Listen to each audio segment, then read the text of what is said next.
5장 세월의 강과 한 줄기 빛. 서막 아담의 계보, 그 기록의 의미. 이것은 아담의 계보, 즉 사람의 세대들에 관한 책이다. 이 지루해 보이는 긴 이름과 숫자의 나열 앞에서 독자들은 질문을 던진다. 첫째, 왜 이 기록이 필요한가? 유대 현인들은 이 계보가 바로 가인의 후예들이 세운 폭력적인 문명과 대조되는 침묵 속에서 하나님의 약속을 이어가는 경건한 계보라고 답한다. 이것은 희망의 족보다. 둘째, 사람이 정말 900년 이상을 살 수 있었는가? 이 질문에 대해 우리는 여러 각도에서 답을 찾을 수 있다. 고고학적으로 발굴된 고대 메소포타미아의 수메르 왕명록 역시 대홍수 이전의 왕들이 수만 년씩 통치했다고 기록한다.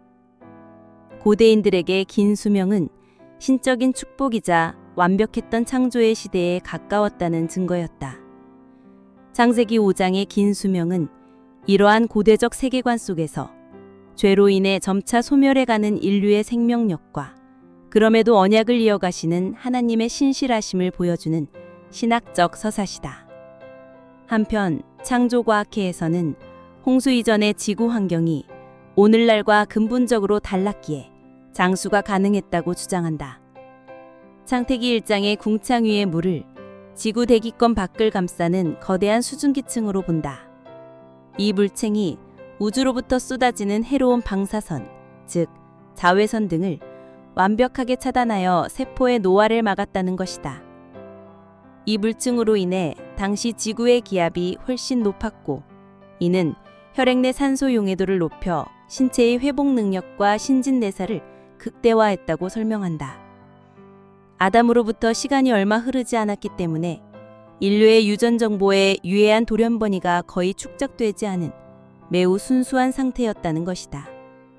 이러한 여러 해석의 틀을 가지고 우리는 이제 족보의 기록 속으로 깊이 들어가 본다. 이야기는 이렇게 시작된다. 하나님께서 사람을 창조하실 때 그분은 당신의 모양대로 그를 지으셨다. 신성한 형상의 광채가 그의 존재를 감싸고 있었다. 그러나 죄가 그 빛의 그림자를 들이운 후 아담은 자신의 아들을 낳았다. 아담은 130세에 자기의 모양, 곧 자기의 형상과 같은 아들을 낳아 이름을 셋이라 하였다. 셋을 낳은 후 그는 800년을 지내며 다른 자녀들을 낳았으며 그는 총 930세를 살고 죽었다. 게마라는 이 구절에서 인류 역사의 가장 큰 비밀이자 슬픔을 읽어낸다. 하나님의 형상이 이제 아담의 형상이라는 죽음을 피할 수 없는 필멸의 그릇을 통해 전달되어야만 했던 것이다. 죽음의 행진곡. 그 후로 시간의 강은 도도히 그리고 엄숙하게 흘러갔다. 족보는 마치 정해진 온율을 가진 노래처럼, 그러나 슬픈 후렴구를 가진 노래처럼 이어진다.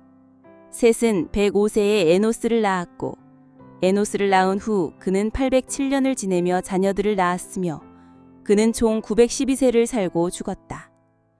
에노스는 90세에 게난을 낳았고, 게난을 낳은 후 그는 815년을 지내며 자녀들을 낳았으며 그는 총 905세를 살고 죽었다.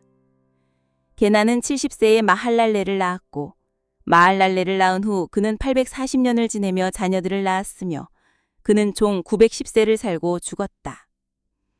마할랄렐은 65세에 야렛을 낳았으며 야렛을 낳은 후 그는 830년을 지내며 자녀들을 낳았으며 그는 총 895세를 살고 죽었다. 야렛은 162세에 에녹을 낳았고 에녹을 낳은 후 그는 800년을 지내며 자녀들을 낳았으며 그는 총 962세를 살고 죽었다. 와야모트, 즉 그리고 그가 죽었다라는 구절은 마치 장례식의 북소리처럼 각 세대의 끝에 어김없이 울려 퍼졌다. 경이로운 예외, 에녹. 죽음의 기록이 단조롭게 쌓여가던 그때 그 슬픈 노래의 흐름을 끊는 경이로운 이름 하나가 등장했다. 그의 이름은 에녹이었다. 독자는 궁금해한다. 이 사람은 무엇이 달랐는가? 에녹은 65세에 무드셀라를 낳았다. 그 후 그의 300년의 삶은 이전의 모든 조상과 달랐다. 성경은 그가 하나님과 동행했다고 기록한다. 랍비들은 그의 의로움에 대해 깊이 토론했다. 어떤 이들은 그를 흠없는 의인으로 칭송했지만 다른 이들은 그가 때로 흔들리는 연약한 인간이었기에 하나님께서 그의 가장 선한 순간에 그를 데려가시는 자비를 베푸셨다고 해석하기도 했다. 그렇다면 그는 어떻게 하나님과 동행했을까? 미드라시는 에녹이 구두수선공이었다고 이야기한다. 그는 가죽의 실을 한 땀 한 땀 꿰맬 때마다 온 마음을 다해 하나님의 이름을 부르며 묵상함으로 흩어진 세상과 하늘을 꿰매어 하나로 연결했다고 상상한다. 고대 유대 문헌인 에녹서는 그의 이야기를 우주적인 차원으로 확장한다. 그는 하나님의 부름을 받은 위대한 서기관으로서 천사들의 안내로 하늘의 비밀과 천체의 운행을 그리고 타락한 천사들에 향한 심판의 메시지를 기록했다. 더 나아가 유대 신비주의 전통은 하나님께서 그를 하늘로 데려가셔 가장 위대한 천사장 메타트론으로 변모시켰다고 가르친다. 마침내 그의 나이 365세가 되었을 때 그의 기록에는 와이아모트라는 죽음의 북소리가 울리지 않았다. 대신 성경은 이렇게만 증언한다. 하나님께서 그를 데려가심으로 세상에 있지 아니하였더라. 그는 죽음을 맛보지 않았다.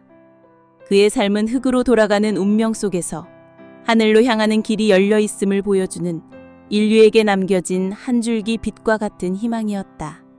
심판의 유예와 위로의 예언. 무두셀라는 187세에 라멕을 낳았다.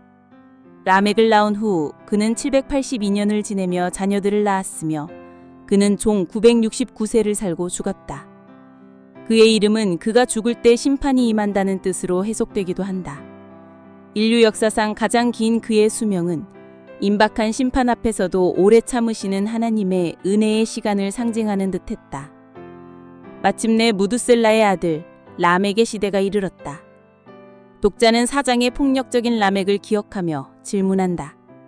이 라멕은 다른 사람인가? 그렇다. 가인의 후예 라멕이 교만과 복수의 노래를 불렀던 것과 달리 셋의 후예 라멕은 희망의 노래를 불렀다. 라멕은 182세에 아들을 낳고 기쁜 감회에 젖어 아이의 얼굴을 들여다보았다. 라멕은 아이의 이름을 노아라 지으며 인류 최초의 희망을 예언했다. 이는 하나님께서 저주하신 땅으로 말미암아 수고롭게 일하는 우리를 이 아들이 안위하리라. 노아라는 이름은 안식, 위로라는 뜻을 가진 동사 누아흐에서 왔다. 라멕은 이 아들이 아담 이후 계속되어 온 땅과의 고통스러운 투쟁에 마침표를 찍고 인류에게 새로운 안식을 가져올 것이라 믿었다. 기나긴 족보는 마침내 노아에게서 멈춘다. 노아는 500세가 된 후에 셈과 함과 야벳, 세 아들을 낳았다.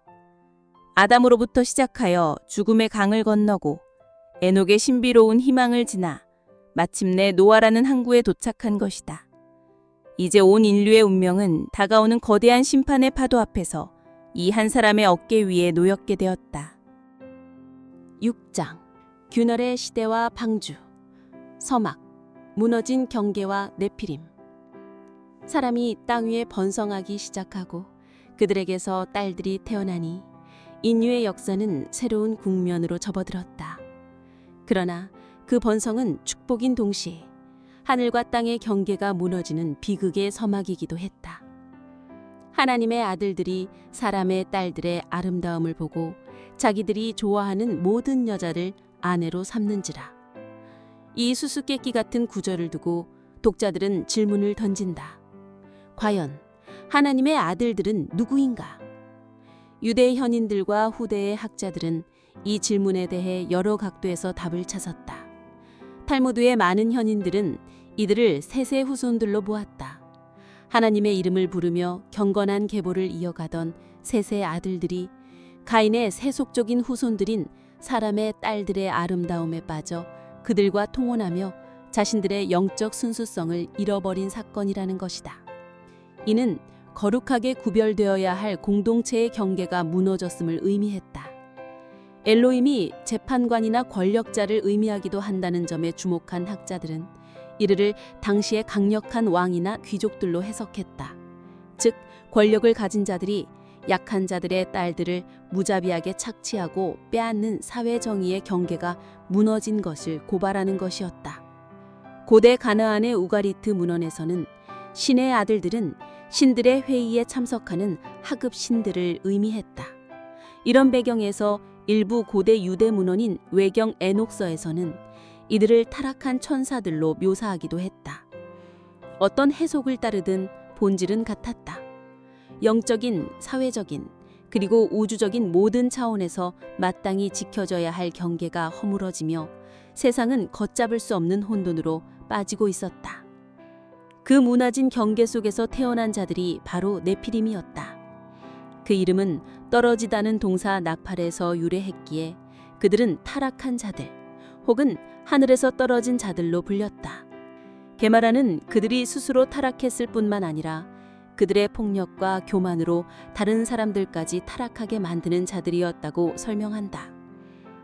그들은 옛적의 용사, 즉 깃보린이라 불리는 힘센 자들이었으며 세상은 그들의 위협을 칭송하며 이름을 날렸다.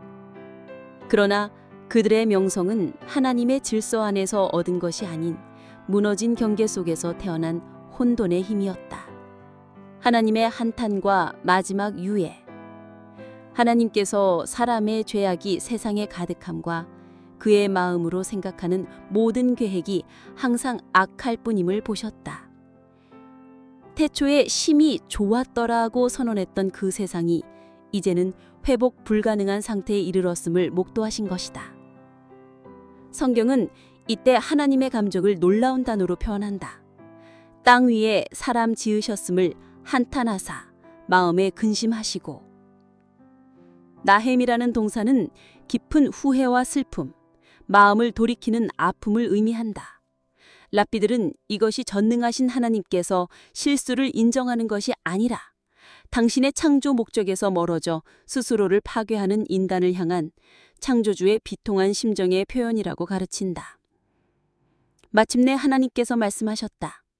내가 창조한 사람을 내가 지면에서 쓸어버리되 사람으로부터 가축과 기는 것과 공중의 새까지 그리하리니 이는 내가 그것들을 지었음을 한탄함이니라.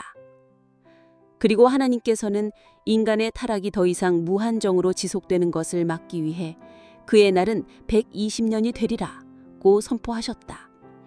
유대 현인들은 이 시간을 다가올 심판까지 인류에게 주어진 마지막 회개의 유예 기간으로 보았다. 폭력의 시대와 한 의인에 대한 논쟁. 하나님께서 새삼을 멸하시기로 최종 판결을 내리신 구체적인 죄목은 무엇이었는가? 게마라는 홍수 세대는 우상 숭배, 살인, 음행 등 모든 죄를 저질렀지만 그들의 운명을 최종적으로 결정지은 죄는 바로 포악성이었다고 단호하게 말한다. 하마스는 단순한 물리적 폭력을 넘어선다. 그것은 힘있는 자가 약자를 억압하고 착취하며 사회 정의가 무너진 총체적인 타락 상태를 의미한다. 게마라는 특히 사람들이 너무 사소하여 법에 호소하기조차 어려운 작은 도지를 일삼았다고 설명한다. 사회의 신뢰 기반 자체를 무너뜨리는 부패가 만연했다는 것이다. 고대 메소포타미아의 아트라하시스 서사시에서 신들이 단지 인간이 너무 시끄럽다는 이유로 홍수를 일으킨 것과 달리 성경의 심판은 철저히 도덕적이고 윤리적인 이유에 근거했다. 그러나 그 모든 부패와 포악성 속에서 단 한 사람, 예외가 있었다. 그러나 노아는 여호와께 은혜를 입었더라. 의인 노아, 그는 어떻게 선택받았는가? 독자들은 여기서 가장 근본적인 질문을 던진다. 온 세상이 타락했다면 노아는 어떻게 의로울 수 있었고 하나님께서는 왜 그를 선택하셨는가? 성경은 먼저 노아는 여호와께 은혜를 입었더라고 말한다. 해는 받을 자격이 없는 자에게 베풀어지는 호의와 자비를 의미한다. 유대 현인들은 노아의 구원이 전적으로 그의 완벽한 의로움에 대한 보상이 아니라 하나님의 주권적인 선택과 자비에서 시작되었음을 이 단어를 통해 강조한다. 그렇다면 그는 어떻게 그 은혜를 입을 수 있었는가? 미드라시는 노아가 동시대 사람들과 달랐던 점을 구체적으로 묘사한다. 그는 모두가 우상 숭배에 빠져 있을 때 홀로 하나님을 섬겼고, 또한 앞으로 닥쳐올 홍수에 대해 120년 동안 사람들에게 끊임없이 경고하고 회개를 촉구하는 예언자의 역할을 했다. 사람들이 이 마른 땅에 웬 배를 짓는가라고 조롱했을 때에도 그는 묵묵히 하나님의 말씀을 전했다. 비록 단 한 사람도 회개시키지는 못했지만 그는 세상의 조류에 휩쓸리기를 거부하고 하나님의 편에 서는 것을 선택했다. 바로 이 점이 그가 하나님의 눈에 든 이유였다. 이것이 노아의 계본이라. 노아는 의인이요 당대의 완전한 자라. 그는 하나님과 동행하였으며 셈과 함과 야벳 세 아들을 낳았다. 그러나 게마라는 그의 의로움에 대해 두 가지 상반된 평가를 내리면서 그의 인물을 입체적으로 조명한다. 랍비 요하나는 노아가 그의 세대에만 의인이었다고 말한다. 즉 주변이 너무나 악했기에 상대적으로 의로워 보였을 뿐, 만약 아브라함처럼 위대한 믿음의 거인들이 있던 세대에 있었다면 의인으로 불리지 못했을 것이라는 비판적인 시각이다. 그는 자신과 가족만을 지키는 털옷을 입은 의인과 같은 것이다. 반면 레이시 라키시는 만약 그런 악한 세대 속에서도 의로움을 지켰다면 의로운 세대 속에서는 얼마나 더 위대한 의인이 되었겠는가 라며 그를 높이 평가한다. 이러한 논쟁은 노아를 완벽한 성인이 아닌 우리와 같은 복합적이고 현실적인 인물, 즉 하나님의 은혜가 절실히 필요했던 한 사람의 의인으로 그려낸다. 구원의 방주. 마침내 하나님께서 노아에게 말씀하셨다. 모든 혈육 있는 자의 포악성이 땅에 가득하므로 그 끝날이 내 앞에 이르렀으니 내가 그들과 땅과 함께 멸하리라. 그리고 하나님께서는 구원의 계획을 구체적으로 명령하셨다.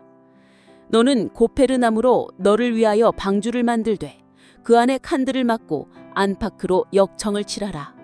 그 방주의 길이는 300규빗, 너비는 50규빗, 높이는 30규빗으로 하고 창을 내되 위에서부터 한 규빗에 내고 그 문은 옆으로 내고 상중 하 3츠르로 할지니라.